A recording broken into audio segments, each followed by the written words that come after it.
Hello everyone, welcome back to my channel. So today we will study about the Alzheimer's disease. Very nice topic, like the pathophysiology, the causes, and the most important, the sign and symptoms, the clinical features, and how to manage the Alzheimer's disease. So this all the things regarding Alzheimer's disease we will discuss in the coming session. So first of all, Alzheimer's disease क्या होते हैं? What is Alzheimer's disease? So it is progressive.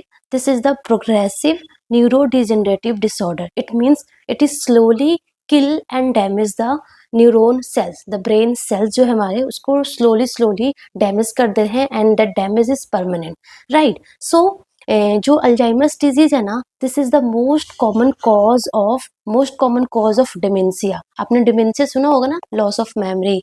So most common cause of dementia is the Alzheimer's disease. See, dementia जो है ना, that is the wide term, but उसका जो एक common है cause, that is the Alzheimer's disease, ठीक है ना. And that will lead to like problem in memory, thinking and the behaviour. Okay, so basically what happen in Alzheimer's disease, अगर हम pathophysiology की बात करें तो हमारा हेल्दी ब्रेन कुछ इस तरीके का दिखता है. एंड अल्जाइमर्स डिजीज में क्या होता है, ब्रेन जो है आपको दिख रहा है, ये पूरा का पूरा श्रिंक हो गया है. पूरा जो ब्रेन है वो क्या हो गया, श्रिंक हो गया है. एंड इसमें आपको ये दिख रहा है वेंट्रिकल्स, दिस वेंट्रिकल, ये वेंट्रिकल क्या हो गया, डायलेटेड हो गए हैं. सो ये सब कैसे होता है, देखो सबसे पहले क्या होता है, इसमें बहुत सारे फैक्टर्स इन्वॉल्व है. हम फर्स्ट फैक्टर पढ़ते हैं एपीपी प्रोटीन. क्या first factor is APP. APP क्या है, this is the amyloid precursor protein. बहुत ध्यान से सुनो, बहुत इंपॉर्टेंट है, बहुत इजीली समझ में आ जाएगा, ठीक है. सो क्या होता है, अमाइलॉइड प्रिकर्सर प्रोटीन होता है, ठीक है. अमाइलॉइड प्रिकर्सर प्रोटीन होता है जो कि हमारे नॉर्मली हमारा जो न्यूरोनल सेल मेम्ब्रेन है ना, उस पर ये प्रेजेंट होता है. Normally it is present, amyloid precursor protein, ठीक है ना. But because of some mutation in gene, है ना, जीन में म्यूटेशन हो गया है या फिर कुछ भी जेनेटिक एबनॉर्मलिटीज हो गई है, म्यूटेशन इन जीन की वजह से क्या होता है, जो ये हमारा अमाइलॉइड प्रिकर्सर प्रोटीन है ना, वो एबनॉर्मल ब्रेकडाउन होने लग जाता है. जैसे नॉर्मली ब्रेकडाउन होना चाहिए वैसे नॉर्मली ब्रेकडाउन नहीं होता है, एबनॉर्मल ब्रेकडाउन होने लग जाता है. अब एबनॉर्मल ब्रेकडाउन होके क्या बनाता है, ये बीटा अमाइलॉइड बनाता है. As you can see in this picture, क्या बनाता है ये, अब बीटा अमाइलॉइड बनाता है, ठीक है ना, बीटा अमाइलॉइड बनाता है. एंड ये जो बीटा अमाइलॉइड है ना, ये बहुत सारे बीटा अमाइलॉइड, मतलब बहुत सारे बीटा अमाइलॉइड बनेंगे, बहुत सारे अमाइलॉइड प्रिकर्सर प्रोटीन है वो एबनॉर्मली बहुत सारे ब्रेकडाउन होंगे एंड बहुत सारे बीटा अमाइलॉइड बनेंगे. एंड ये जो बीटा अमाइलॉइड है ना, ये बहुत सारे बनेंगे एंड ये एक दूसरे से स्टिक हो जाएंगे. ये एक दूसरे से स्टिक हो जाएंगे तो ये क्या बनाएंगे, बीटा अमाइलॉइड प्लेक बनाएंगे. क्या बनाएंगे, बीटा अमाइलॉइड प्लेक बनाएंगे. एंड ये प्लेक कहाँ बनेगा, ये हमारे जो न्यूरोनल सेल्स है ना उसके बाहर बनेगा. उसके बाहर बनेगा तो क्या होगा ना, जो न्यूरॉन के बीच में जो कम्युनिकेशन हो रहा था ना, वो स्टॉप हो जाएगा, कम्युनिकेशन प्रॉपर नहीं हो पाएगा, ठीक है ना. प्लस उसके बाद धीरे और बीटा अमाइलॉइड प्लेक बनेगा तो और लाइक इन्फ्लेमेशन होगा वहाँ पे, और फिर क्या होगा, न्यूरोनल डेथ भी होने लग जाएंगे, ठीक है ना. सो देखो, this is the amyloid plaque बना, दिख रहा है आपको, ये हमारे न्यूरोनल सेल्स के बाहर बन रहा है. जो बीटा अमाइलॉइड प्लेक कहाँ बन रहा है, न्यूरोनल सेल्स के बाहर बन रहा है. ये बाहर बन रहा है तो कम्युनिकेशन प्रॉपर नहीं हो रहा, कम्युनिकेशन नहीं हो रहा है, प्लस धीरे और क्या हो रहा है कि इन्फ्लेमेशन हो रहा है एंड हमारा न्यूरोनल डेथ हो रहा है. एंड ठीक है ना. सो फर्स्ट फैक्टर हमारा ये हो गया. सेकंड क्या होता है ना, कि हमारा जो ये न्यूरॉन्स है, ये हमारा सेल बॉडी है ना, हमारा एक्सोन्स है ना. सो यहाँ पे ये क्या है, यहाँ पे हमारे माइक्रो ट्यूब्यूल्स होते हैं. क्या होते हैं, हमारे माइक्रो ट्यूब्यूल्स होते हैं एंड इसके बहुत सारे फंक्शन, ढेरों सारे फंक्शन है. क्या क्या है, जैसे कि ये क्या करता है, माइक्रोट्यूब्यूल्स क्या करते हैं, ये जो हमारे न्यूरॉन है ना उसके स्ट्रक्चर को मेंटेन करके रखता है, स्ट्रेच करके रखता है, ताकि ये जो हमारा न्यूरॉन का जो स्ट्रक्चर है प्रॉपर मेंटेन रहे, ठीक है ना. और क्या करते हैं, प्लस हमारे जो सेल बॉडी के पास हमारे जो भी प्रोटीन है, न्यूरोट्रांसमीटर है, उसको प्रॉपर ट्रांसफर करने में हेल्प करता है, ठीक है ना. प्लस ये हमारे न्यूरॉन्स हो गए, न्यूरोट्रांसमीटर हो गए, हमारे प्रोटीन हो गया, उसको ट्रांसफर कर रहा है, कम्युनिकेट कर रहा है, ठीक है ना. प्लस जो न्यूट्रिएंट्स है, अब हमारे न्यूरॉन्स को भी तो न्यूट्रिएंट्स चाहिए ना, तो प्रॉपर न्यूट्रिएंट्स का भी एक्सचेंज कर रहा है. तो ये सारा हमारा माइक्रोट्यूब्यूल्स करता है. एंड ये कौन हेल्प करता है, इसको हेल्प करता है हमारा टाउ प्रोटीन है ना, वो इस सब कुछ करने में हेल्प करता है. माइक्रोट्यूब्यूल्स को प्रॉपर मेंटेनेंस में हेल्प करता है, एंड माइक्रोट्यूब्यूल्स ये सारे काम करते हैं। बट यहाँ पे क्या हो रहा है ना, ये जो टॉ प्रोटीन है ना, वो एबनॉर्मली टॉ एंगल बनाने लग जा रहे हैं। दिख रहा है आपको, यहाँ पे आपको टॉ प्रोटीन दिख रहा है, नॉर्मल हेल्दी ब्रेन में आपको दिख रहा है टॉ प्रोटीन नॉर्मली है, बट यहाँ पे क्या है, जो टॉ प्रोटीन है ना, वो क्या हो रहा है, एबनॉर्मली टेंगल्स हो गए, एबनॉर्मली क्या हो गए, टेंगल्स हो गए। एंड ये कहाँ पे हो रहा है, ये इनसाइड द सेल हो रहे हैं, इनसाइड द न्यूरोनल सेल्स हो रहे हैं। जो अमाइलॉइड प्लेग कहाँ बन रहा था, आउटसाइड द सेल। दिख रहा है ना आपको, यहाँ पे हमारा आउटसाइड द सेल्स, यहाँ पे जो हमारा अमाइलॉइड बीटा जो प्लेग जो बन रहा था, ये हमारे आउटसाइड द सेल बन रहे हैं, एंड जो टॉ एंगल बन रहा है वो कहाँ बन रहा है, इनसाइड द सेल बन रहा है। तो ये सारे लोग क्या करेंगे, ये जो है ये अगेन ये क्या करेगा, कम्युनिकेशन हैम्पर करेगा, प्रॉपर न्यूट्रिएंट्स का सप्लाई नहीं होगा, न्यूरोट्रांसमीटर का सप्लाई नहीं होगा, तो धीरे धीरे धीरे क्या होने लग जाएगा, जो ब्रेन है ना हमारा, जो ब्रेन है ये आपको दिख रहा है, ये पूरा श्रिंक होने लगा है ना। नॉर्मली हमारा ब्रेन कुछ इस तरीके से होता है, ये पूरा कॉर्टिकल क्या होने लगा है, ट्रॉफी होने लगा, पूरा श्रिंक होने लगा है।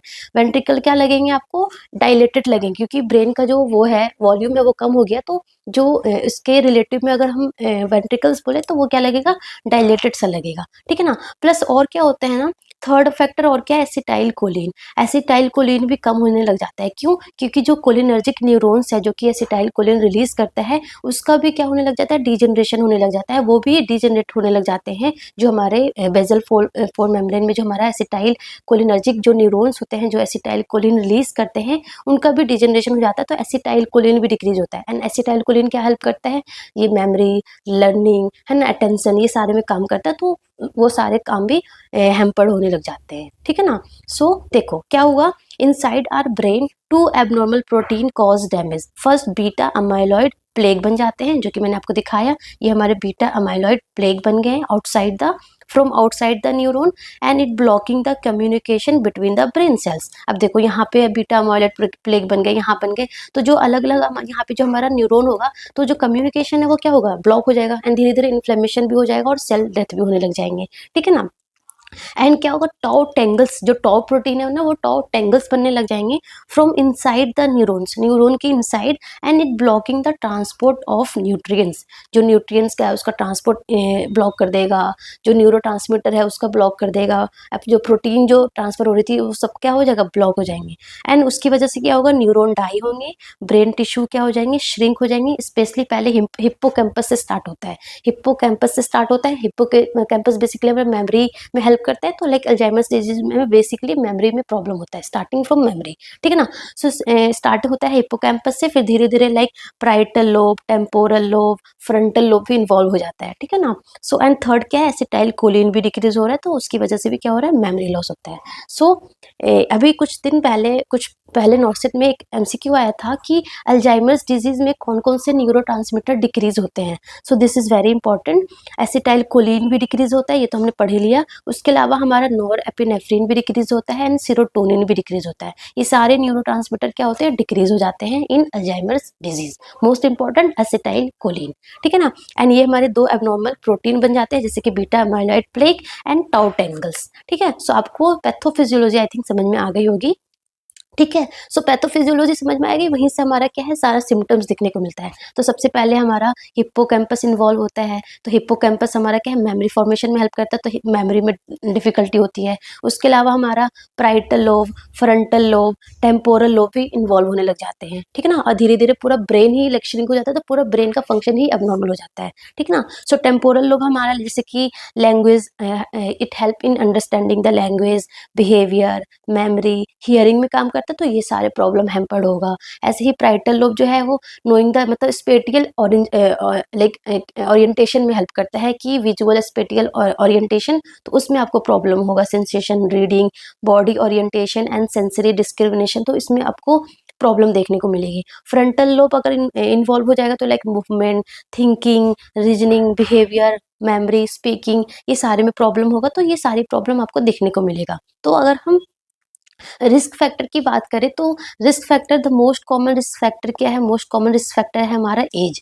जैसे जैसे एज बढ़ता है, like more than 65 years, more than 65 years पे अल्जाइमर्स डिजीज होने के चांसेस बढ़ जाते हैं, है ना। उसके अलावा हमारा फैमिली हिस्ट्री हो गया, जेनेटिक हिस्ट्री हो गया, लाइक इसमें फैमिली हिस्ट्री में बेसिकली हमारा एपो ई प्रोटीन इन्वॉल्व होता है ना।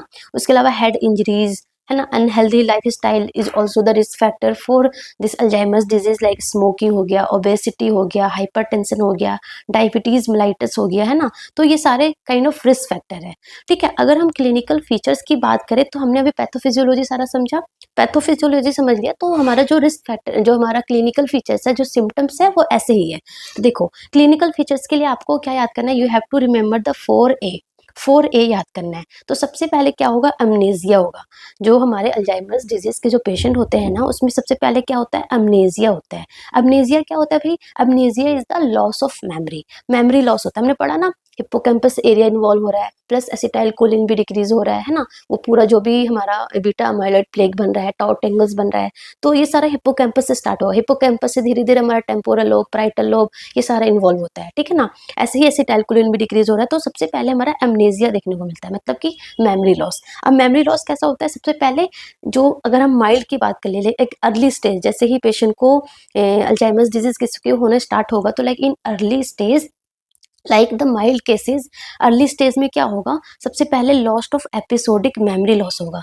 एपिसोडिक मेमोरी बोले तो लेकिन जैसे कि वो पिछले हफ्ते उसने कोई वेडिंग अटेंड किया था या कोई बर्थडे अटेंड किया था, तो वो भूल जाएगा कि मैंने कुछ अटेंड भी किया था। सो वो जो पर्सनल एक्सपीरियंस होती है, कुछ जो हमारी लाइफ का कुछ भी उसका जो पर्सनल एक्सपीरियंस है, जो उसने रिसेंटली कुछ चीज़ें अटेंड किया था, वो भूलने लग जाएगा। लाइक एपिसोड, जो एपिसोड्स है ना, वो भूलने लग जाएगा। So lost of episodic memory वो होगा। Then short term memory loss होना स्टार्ट हो जाएगा। शॉर्ट टर्म मेमोरी मतलब कि like within second to minute वाली जो चीज़ें होती है ना, वो लाइक उसने कुछ पेन कुछ देर पहले कहीं रखा होगा, वो भूल जाएगा मैंने कहाँ रखा था। वो पेन उसके हाथ में होगा, मैंने ढूंढता रहेगा कहाँ चला गया मेरा pen. And then long term memory loss होगा। लॉन्ग टर्म मेमोरी लॉस मतलब कि उसकी कोई भी चाइल्डहुड मेमोरीज हो गया, स्कूल मेमोरीज हो गई, कॉलेज मेमोरीज हो गई, जो कि उसको याद था बट अब उसको याद नहीं है ना। So lost of episodic memory, short term memory and then long term memory, ये होता है अमनेजिया। अमनेजिया मतलब कि मेमोरी लॉस, सिंपली 4A। एक एक कंप्लीट हो गया।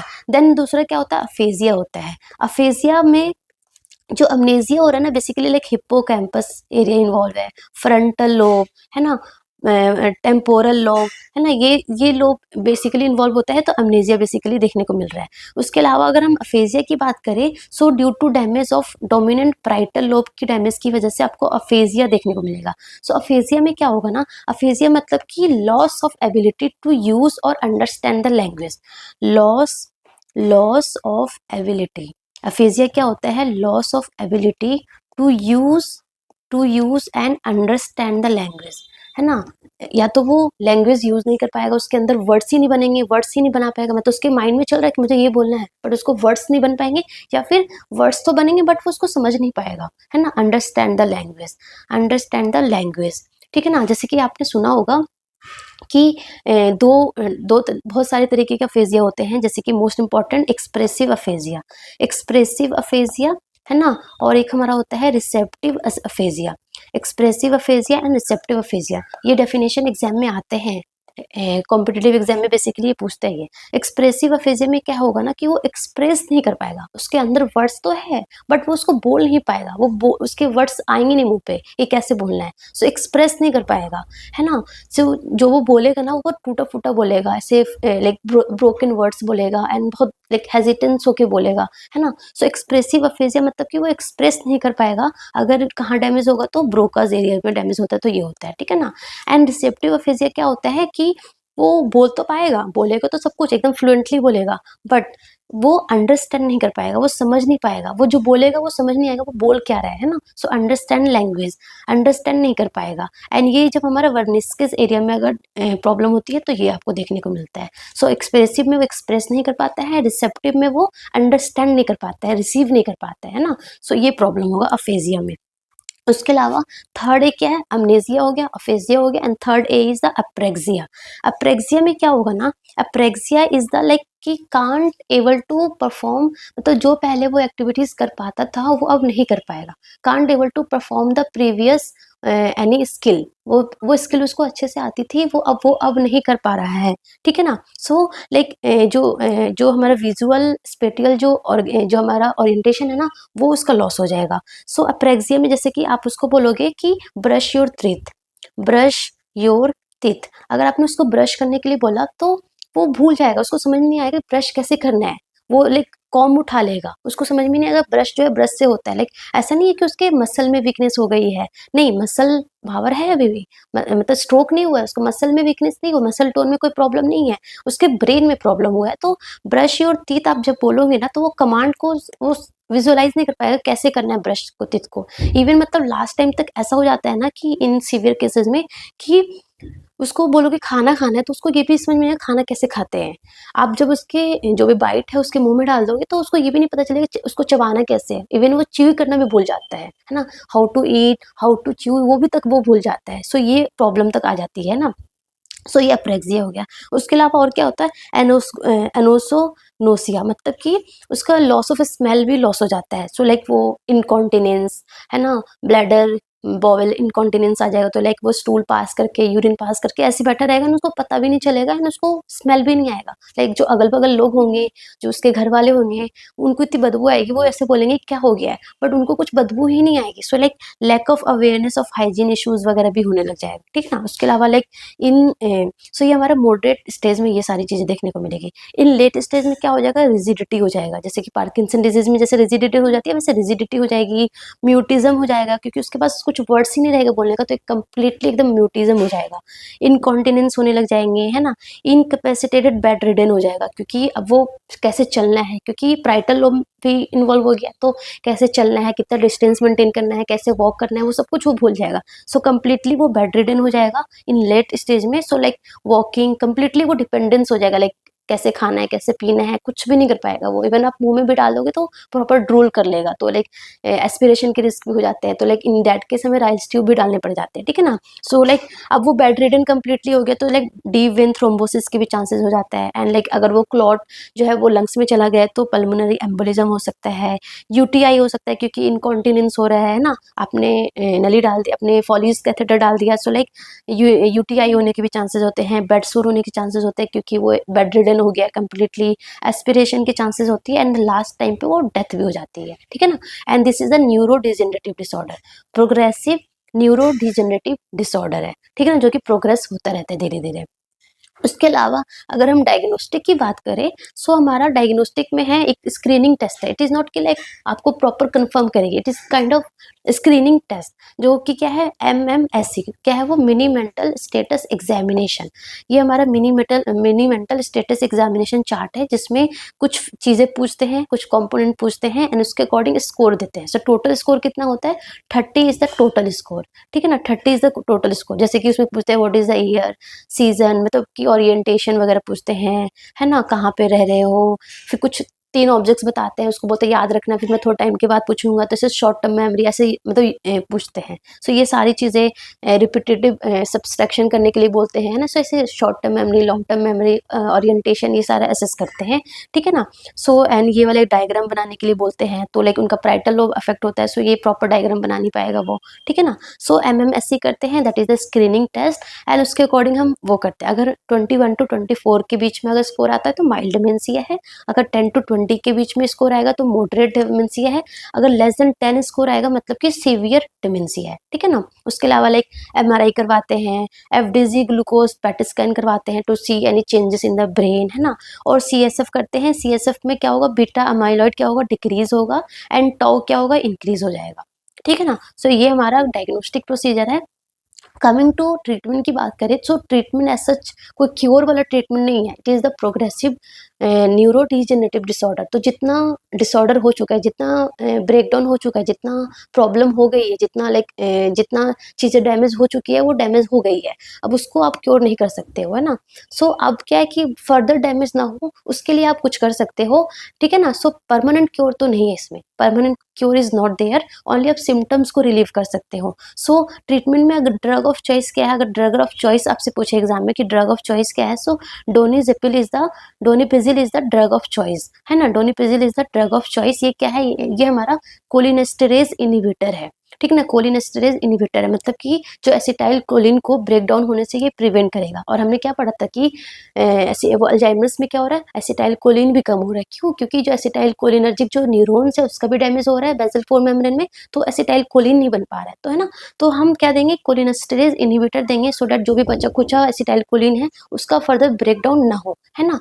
For mild to moderate cases में देते हैं, डोनिपेजिल देते हैं, उसके अलावा रिवास्टिगमिन हो गया, ग्लेंटामीन हो गया, ये सारे ड्रग्स है, ठीक है ना। उसके अलावा और क्या देते हैं, एनएमडीए रिसेप्टर एंटागोनिस्ट लाइक मेमेंटाइन देते हैं, है ना, मॉडरेट टू सीवियर केसेस में। उसके अलावा लाइक डिप्रेशन भी देखने को मिलता है, सो एंटीसाइकोटिक्स, एंटी डिप्रेशंस ड्रग्स भी देते हैं। एंड उसके अलावा हमें प्रॉपर पेशेंट को बहुत अच्छे से मैनेज करना है, तो नर्सिंग इंटरवेंशन में लाइक ये आपको प्रॉपर सेफ इन्वायरमेंट बना के रखना है कि रिस्क ऑफ फॉल वगैरह भी होता है ना, लाइक प्रॉपर अगल बगल कुछ वैसी चीज़ें ना हो, क्योंकि उसको पता नहीं है ना कि इससे मुझे कुछ डैमेज हो सकता है, लाइक सीजर वगैरह, पिन वगैरह, उसको नहीं पता कि इससे मुझे चुभ जाएगी, इससे मुझे डैमेज हो सकती है। तो जो अगल बगल का जो इन्वायरमेंट है उसको सेफ रखना है, सिंपल इंस्ट्रक्शन देना है, क्योंकि उसको समझ नहीं आएगा, तो आपको बहुत सिंपल इंस्ट्रक्शन देना है उसको।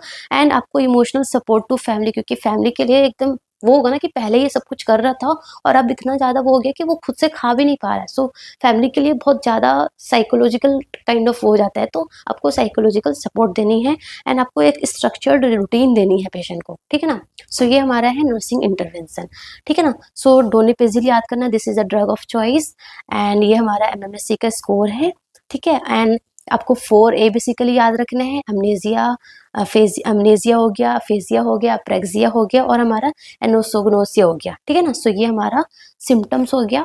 पैथोफिजियोलॉजी क्या है, ये हमारी पैथोफिजियोलॉजी है, सिंपली अमाइलॉइड बीटा प्लेक बन जाते हैं एंड टाउ टेंगल्स हो जाते हैं, जिसकी वजह से पूरा हमारा जो ब्रेन है वो एट्रोफी, पूरा डैमेज होना स्टार्ट हो जाता है, ठीक है। So that's all about today, thank you so much, all the best.